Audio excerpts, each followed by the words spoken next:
Felicitations, Malefactors! I'm your host, Corinn, and this is my co-host, the Spongebob to my Patrick, and my sister, Lydia. Hello.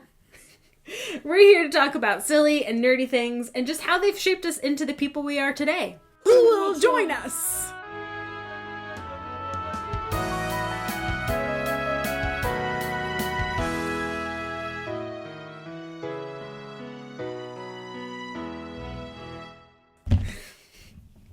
So, like the many millennials, I think many of us have thought, I should start a podcast. And so I am joining the ranks of starting a podcast and see where this goes. And I thought I would bring along my sister because we are 6.5 years apart, but we are close and thick as thieves. She's one of my best friends, and we also are both super nerds and like to quote stupid stuff. All the time. All the time. And if you happened to click on this podcast, you might have clicked on it because of the cool artwork. You might have clicked on the title because you're like, what the heck does Felicitations Malefactors means? Or if you're true fans, you know exactly what the artwork and Felicitations Malefactors is referencing, which is SpongeBob SquarePants. A classic. A classic. And I feel like, again, millennials and Liddy, I guess you're like right on the cusp of not being a millennial. I'm like right at the end of Gen Z, so I can't technically qualify as a Gen Zer because I don't feel like I'm part of that generation necessarily. I'm in between a Gen Zer and a millennial. I know, you're right. You're literally the in-between because you're, according to the internet, millennials, I think, are end at 96 and you're 98. But also, yeah, the gen, anyway, who knows what standards we're actually holding. But I definitely, when I see the memes and stuff about millennials, I definitely resonate with that. So I don't know how you feel about, resonating with that, but it really depends. Some of them I'm like, yeah, I remember that. Or some things I'm like, no, I understand the Gen Z point of view maybe a bit more, but... Yeah. So it's an interesting dynamic to have. We have both, when we were growing up, Liddy definitely, I played with Lydia a lot, and then we had that, time kind of in between where I was growing older, and I was like, oh, I'm too cool to play with dolls or whatever, and then, once I got back from college, or went to college and then would come back to visit, that's when we really bonded over shared love of everything nerdy, basically. Pretty much. But yeah, we just wanted to create kind of, or at least this kind of, again, came up in my brain of I just wanted to make a podcast that's lighthearted, a good palate cleanser from, your other listenings, true crime or politics or, just a fun getaway for just a little bit. Or if you're like me who don't necessarily listen to podcasts all that often, this could be a very good introduction on listening and seeing how you feel about podcasts. Yeah, you might like this one just because it's more conversational than anything else. Yeah, but again, this podcast is called Felicitations Malefactors, which is from SpongeBob, specifically quoted by a great character, Plankton, who's the main antagonist of the show, if you haven't heard or watched SpongeBob. But again, it's who the audience is. I would assume most of you would know, but yeah. If you don't, that's what the story behind the quote is. Plankton wants to steal the formula for the Krabby Patty, which is basically the equivalent of a Big Mac. And so he's going to try to hire some seedy characters, and he's like, I know just how to speak their language. So he says, Felicitations, Malefactors! I am endeavoring to misappropriate the formulary for the preparation of affordable comestibles. Who will join me? And he's, yeah. So he's our humor, I feel like a lot of our humor, a lot of our comedy, maybe what we learned was funny is from SpongeBob and all those old Nickelodeon shows and everything. So at least for this episode, this is not a SpongeBob centric podcast. We're going to talk about other things, but especially for this first episode, I thought we definitely need to give tribute to SpongeBob, and SpongeBob is a good indicator of indicator, example of Lydia and I's humor and relationship, like, with each other. Like, we just quote memes and things all the time. And just to be clear, this is mainly from season 1 through season 4. SpongeBob has been going on for about 14 seasons and will be actually renewing a 15th season. But we're more or less talking about the classic SpongeBob memes and quotes of when it first came out. I think in like 1999? Yep, July 1999. It was announced in May 1999 at the Kids' Choice Awards. I looked up just like a little facts, but yeah, it came out July 1999, was the official release on Nickelodeon, and just like Lydia said, it's been on forever, and it's the 5th longest running animated series, at least in America, which is like ridiculous. And SpongeBob was created by Steven Hillenburg, who is a marine science educator and an animator. He worked on some of the old like Nickelodeon cartoons, like what's it called? Not Rick and Morty. That's new. It's the Two Monsters. Why can't I think of it? What it's called? Two Monsters? Isn't that what it? Hold on. It's not Beavis and Butthead. Why can't I think Angry of it either? Beavers? No, Angry Beavers came out. He might have, well, if he did work on it, but it was Ren and Stimpy was one of them that he worked on, and then there was like a couple of other ones. I don't think I wrote them down because those I didn't actually watch a whole lot of Ren and Stimpy, but there were a couple of older ones from Nickelodeon, and then again he worked with Nickelodeon also for creating SpongeBob, and then it kind of just went off. So yeah, Lydia and I quote SpongeBob a lot when we're hanging out together. And it bonds us to our brother as well. He is also included in the amount of quotes and useless knowledge that we all know. That's kind of how we just bond. It's how we communicate a lot, is just memes to each other, and hilarious. But I thought we would just talk a little bit about our favorite episodes and like specifically kind of the quotes that we quote a lot and like where those episodes come from, as well as I wrote down a couple of songs, because what is a cartoon show without songs put in there for some reason. But I'm gonna leave my favorite for last. Okay. And we'll just talk about, I wrote a ton of episodes down, you can see that, but like I starred the ones that I really like. But okay. Yeah, I have about almost 40 quotes. Jesus. So I will not be using all of those. Yeah. I mean, that's the thing. I feel like SpongeBob, it was not the creator of memes, because I was looking that up too for just this episode and just being like, where did memes come from? And so like memes have been around for a really long time, but I feel like our, again, millennial to Gen Z or whatever generation, the internet helped create memes, obviously, and just like spread them around, because memes are kind of like, I would almost say, not political cartoons, but maybe kind of the same vein. But yeah, I feel like SpongeBob is such a classic, perfect use of memes and quotes and all that stuff. It's just 2 11-minute episodes of stupid,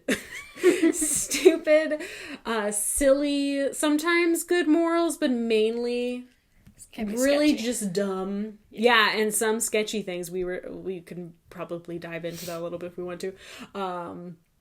Even Lydia, for my 25th birthday, which was a while ago now, which is really sad. But she made me actually a couple of memes, and one of them was like a SpongeBob meme where it's like, it's 20 funnier than 24? 25. Yeah. And that's just the type of humor that, again, SpongeBob brings. So yeah, let's get into it. I'm just gonna, I don't know if you wrote quotes and I wrote episodes. So I have both. You have both? Okay, cool. So I mean, the first one was Bubble Stand, which I think is one of the first episodes of SpongeBob. I just wrote that down for nostalgia, because that one I quote is, "It's a giraffe," it's just Patrick quoting or looking at a elephant bubble. Yeah, elephant bubble. A bubble shaped like an elephant, and he's like, "It's a giraffe." Yeah, and so stuff like that. It's just so silly, but yeah. Well, I have the episodes in order as well written. So episode 1 of SpongeBob is Tea at the Tree Dome. It's one of the 11-minute segments. And one that we quote a lot from that one is, "Water, water, Sandy, I need it." Yeah, I need it. Yeah, because Sandy is a squirrel. a regular mammal, squirrel, who lives underwater in a dome. So inside of her dome, she has air. And SpongeBob is an aquatic sponge who needs water in order to survive. So they kind of go problem solve through that. SpongeBob's trying to be like polite to Sandy, and she doesn't realize that he needs water. Yep. And he's like, nope, I don't need to drink water. And then like throughout the episode, he's like, I need it. I need it. Yeah. So yeah, it's very silly. Yeah. So one of my favorites I wrote down was Just One Bite. Oh, yeah. Which is SpongeBob works at the Krabby Patty. He is a fry cook, and he makes, again, the equivalent of the Big Mac, which is the Krabby Patty. And Squidward, who also works at the Chum Bucket. Nope, not the Chum Bucket. The Krusty Krab. The Krusty Krab. And he is another titular character, very grumpy, does not like SpongeBob at all. He's never had a Krabby Patty, and everyone is like, what? What? So then Squidward, being the hipster that he is, he's like, I guess I'll try it. And he tries it. And then, of course, he plays it really, like, down low. Like, he's like, no, it's not. Like, he's like, it's fine. It's fine. In front of SpongeBob. And then as soon as SpongeBob leaves, he's like, I've missed out all these years. And, like, he becomes obsessed with Krabby Patties. But he has too much pride not to show SpongeBob that he loves Krabby Patties. Right. You love Krabby Patties, don't you, Squidward? Quotes like that, because eventually Squidward does lock himself into the Krabby Vault, where there's just a bunch of pre-made Krabby Patties, and he eats them all. And then he blows up, because it goes right to his thighs. Yep. And then you blow up. So silly.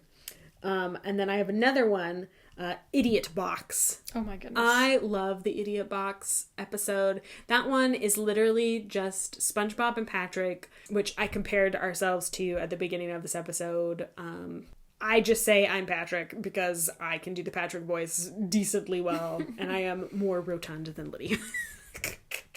But they order a giant TV, throw the giant TV away so they can play with the giant box. And Squidward cannot understand why. Yep. And so SpongeBob explains it's because of imagination, where a rainbow forms every time he says it. And I just love that one because that's true to form of just like being a kid and loving imagination and like how real it feels when you are really into the imagination. So of course the whole time Squidward's like, I'm just gonna enjoy this giant TV because that's way better than a box. But he hears all of these awesome like sound effects and things, and of course SpongeBob and Patrick are having the time of their lives because they're best friends and they're playing imagination.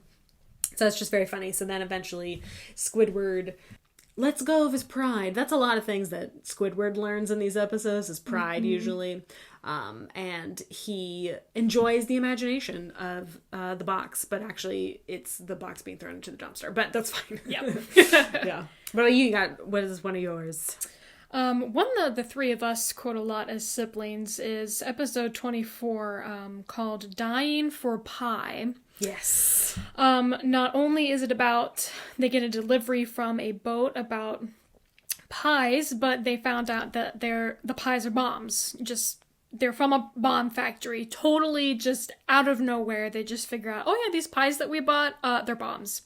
And so, SpongeBob decides to eat one before he knew that they were bombs. So it's because it's Employee Appreciation Day, and SpongeBob has made Squidward a sweater out of his eyelashes.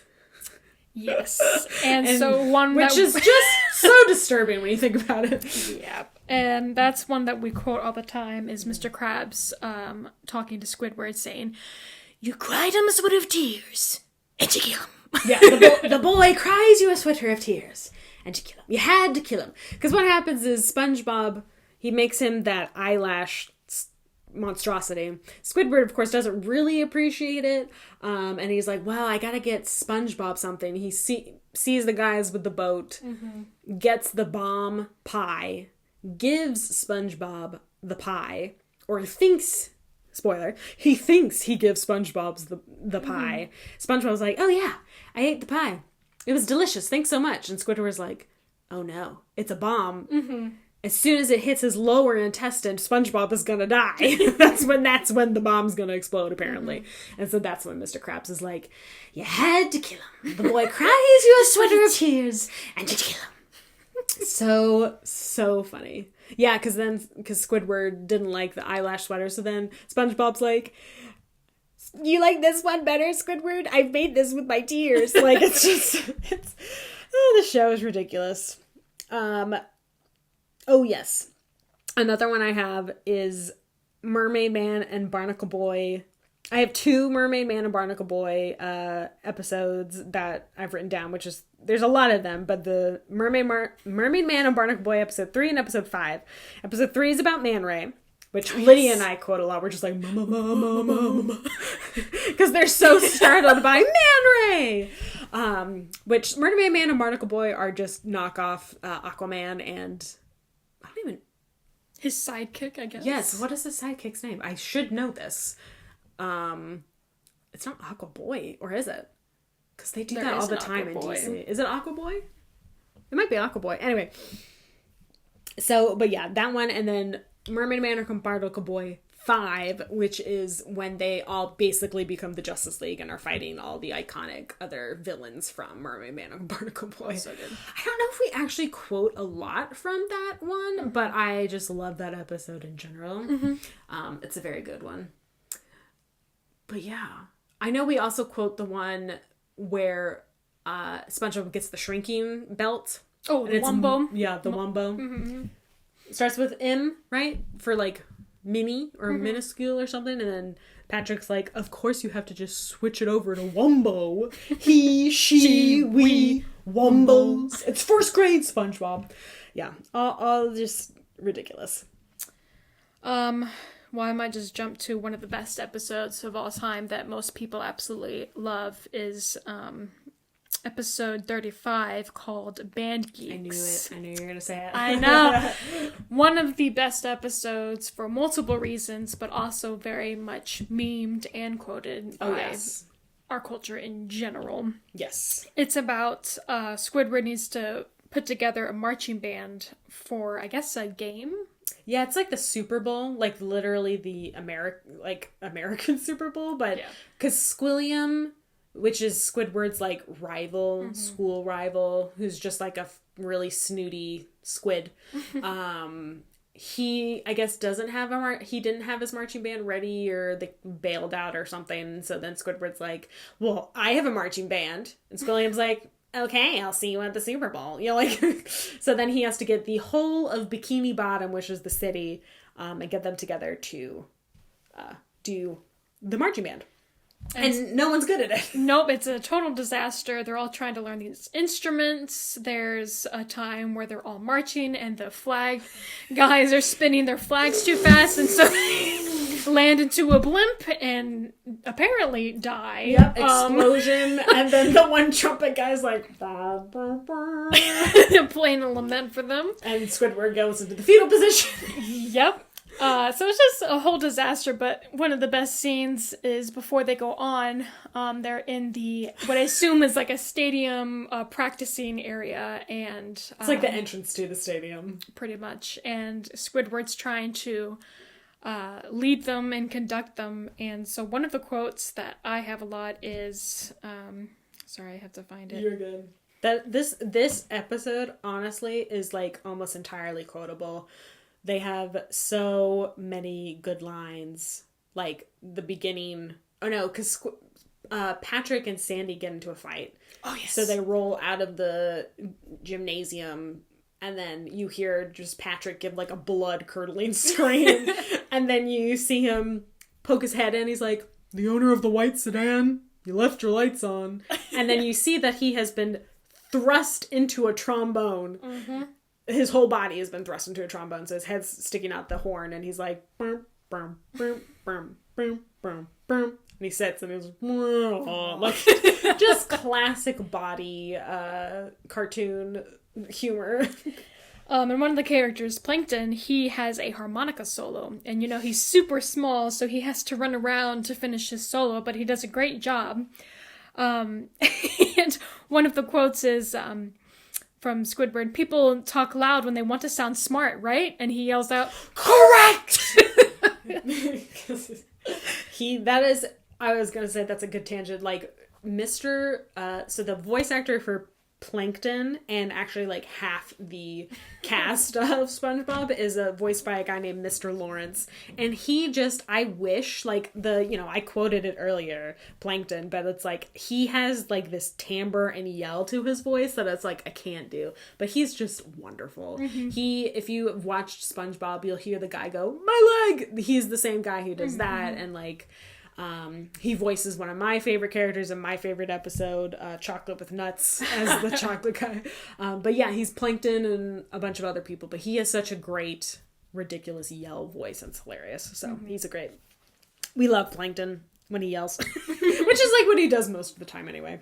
But Chocolate with Nuts, was that covered? Did you cover the... Oh, just one more from that episode, besides obviously the very end where they sing Sweet Victory, which is one of the songs from... Yes, which I don't know if that's from like an actual band, right? I do believe so. Yeah, so I don't know if that technically counts as a song from SpongeBob. But anyway, Patrick is asking for clarity with Squidward, and he says, "Is mayonnaise an instrument?" And Squidward just looks at him and says, "No." And then he's like, "Horseradish isn't an instrument either." Yes, but Patrick raises his hand again to ask another question. And Squidward was like, "Horseradish isn't an instrument either."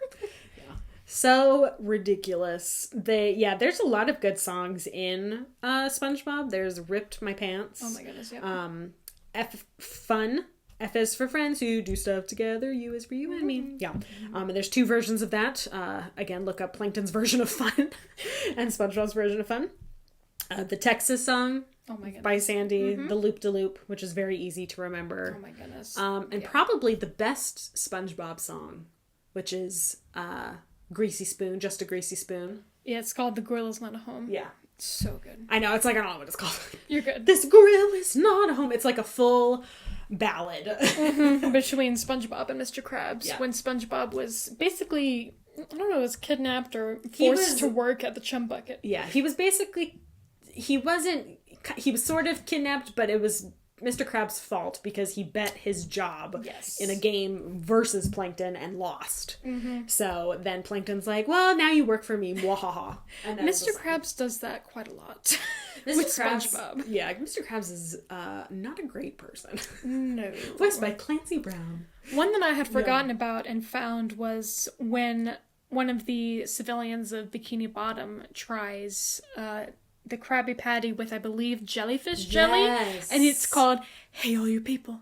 Hey all you people. Hey all you people, won't you listen to me? Yeah. He does like a show tune. And he's just so excited about this new Krabby Patty with jellyfish jam. Yep. And it's very good. Yeah, that one, Mr. Krabs basically captures all of the jellyfish and turns it into a sweatshop. Oh yeah. Yeah, Mr. Krabs. Mr. Krabs is a SpongeBob... Just like many older shows and old Disney movies have some questionable content, which now does not air anymore because they have like it out of the episodes, like the panty raid. Ooh. Yep, I said that right. Panty raid. Mr. Krabs has a midlife crisis, and SpongeBob and Patrick and him SpongeBob and Patrick try to show Mr. Krabs like a good time by playing Dungeons and Dragons, going to the laundromat, doing all these things. And Mr. Krabs is not feeling it. And he decides, you know what's more fun? What makes me feel alive? I'm going to go raid some panties. And then he winds up raiding the panties from his own mother's house. So yeah, they don't show that part anymore. Nope. Because as you can imagine, I don't even know if we would get canceled for talking about this. But... yeah, it's not good anymore. It's not appropriate. Okay. Not they appropriate. Found that out later. They're like, probably shouldn't do that, especially when you got Mr. Krabs saying like, "Are you feeling it now, Mr. Krabs? Yeah. Are you feeling it now, Mr. Krabs? You want to know what I'm feeling?" Yeah, it's truly SpongeBob is one of the best, like, excluding maybe that episode, Not even the best show, but just so quotable and stupid. It's so, like, part of our culture. Like, I was even looking up that SpongeBob is referenced in so many other shows. Not just within Nickelodeon, but, like, in other movies, other TV shows, obviously social media, but it's been referenced a lot. It's very integral. Yeah, it is a, what do you call it? Like a generational icon, for sure. Yeah, I really want to go over my favorite episode, which is Chocolate with Nuts. Band Geeks, I feel like it's like a given. Like, it's everyone's favorite. I even, like, one of the people I follow on social media were like, people are different, but the one thing we all can agree on is that Band Geeks is, like, the epitome of humor. Right. And I was like, I can agree with that, sir. But I just love Chocolate with Nuts. That's the name of the episode, where SpongeBob and Patrick are trying to earn money and become entrepreneurs by selling chocolate bars. Yep. And that is literally the entirety of the episode. But the first person they visit, voiced by Mr. Lawrence, they're like, hey, would you like some chocolate bars? And the guy's like, chocolate? Chocolate! And then he just goes insane and chases them for the rest of the episode. And you just hear him in the background going, chocolate! It's just miscellaneously as they're trying to figure out entrepreneurship. Yes, screaming ridiculous. Another great episode to quote. But yes, that's my ultimate favorite episode because I love chocolate. I love you. Yeah. Back up, Jack. Yeah. Me and Sugar no longer hang. Sugar turns into bubbling fat. Isn't that right, lover boy? And one of my favorites is that SpongeBob and Patrick visit this one guy. And he's like, yeah, I've been trying to sell chocolate bars too. He somehow, like, cons them into buying more chocolate bars to sell. And then they visit another house, and it's this very, like, disabled man who's, like, his whole body is in a body cast. And he's, like, on a, not defibrillator, because that brings you back to life. Just an oxygen thing and all that stuff. And it's the same guy. And that's one of my favorite quotes is where he's like, it does my heart good to con a couple of Class A suckaroonies like those two. He's just, it's so great. So evil. So referential of pyramid scheme sellers. Oh my goodness, yes. Yeah, I love SpongeBob so much. So yeah, we thought, we're gonna, like, as all these episodes go, we're probably gonna make SpongeBob references without even consciously, like, under realizing it. So if you enjoy that, stay tuned for those as we go on. But yeah, and I would like to share my favorite quote. Yes, that share. Both my husband and I quote all the time. It has turned into our favorite quote that we use. It is from the episode, let me find it. Episode 22, Something Smells. It is when SpongeBob decides to eat something horrendous because he couldn't find, like, something as an ingredient for, like, his ice cream or something. So he just put all this awful, awful stuff on his meal. Yeah. And so he ate it, and then his breath became horrendous. Yeah. So anywhere he went, when he would say hi, it would just come out of him, and then people would run away because it smelled so bad. It, like, burned the eyebrows off people. It was truly awful. Exactly. So towards the middle of the episode, when he's figuring out, you know what? And Patrick didn't really help because he was basically saying that the reason why people are running away is not because of his breath, but because of his ugliness. Yes, SpongeBob's just ugly, and that's why people run away. Exactly. So once he starts shouting, I'm ugly and I'm proud! I'm ugly and I'm proud! After he does that for a while, he goes to the movie theater. And so when he goes to the front row, he asks one of this civilian of Bikini Bottom, he says, excuse me, sir, I hope my horrible ugliness won't be a distraction to you. And the guy replies and says, not at all, boy. But then he smells his breath and he goes, ugh! And he makes this perfect face. So my husband and I quote that all the time. I was going to say, so is your favorite quote, I'm ugly and I'm proud? No. I mean, it's a good one, but it's the, not at all, boy. Oh, yeah, because he's so, like, posh sounding or whatever, so that's hilarious. Well, I think that's all the time we're going to have today. Thanks so much for listening. If you liked what you heard, we would love your support by either subscribing, liking, clicking on, putting this ad onto your listen list. Your podcast list? Yeah. I'm old. It's fine. By just following us. Also, wherever you listen to your podcast, feel free to suggest topics by commenting or emailing, and I will put that link in the description. Stay tuned for future episodes where we talk about all the different types of nerdy things, as well as playing games, different fun nostalgic games and silly games on here. So yeah, tune in next time, and thanks for being nerds with us. Bye. Bye.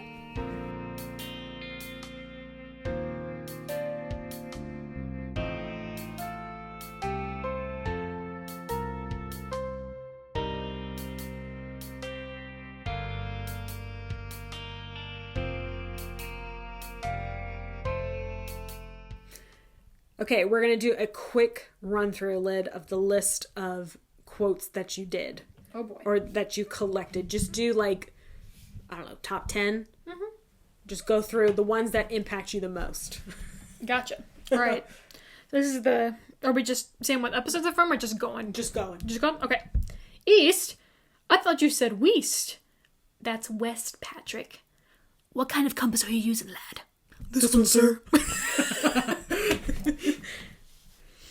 Patrick, you're fired. What? Like a weenie? Yes.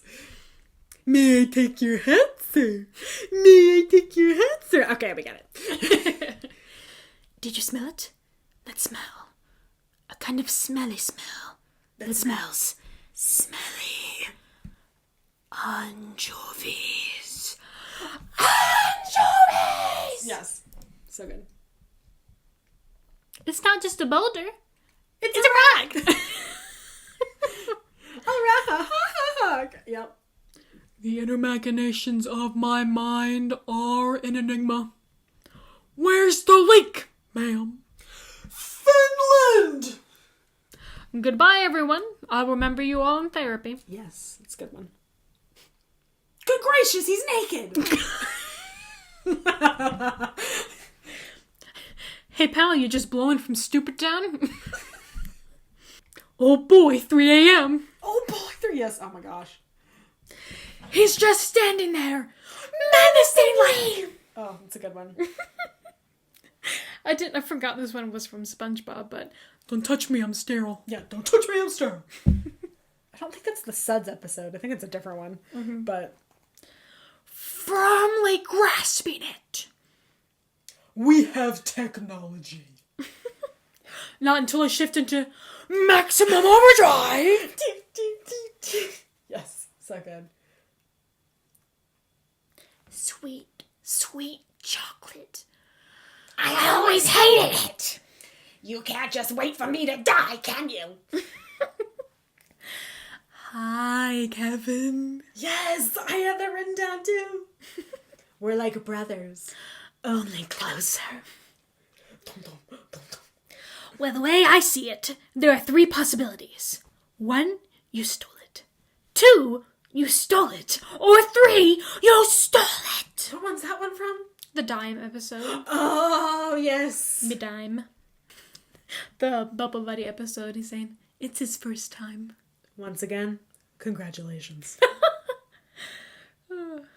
And the walls were ooze green slime. Oh, wait, they always do that. The last one I got is fine dining and breathing. So I feel like our brains is like one of the segments of,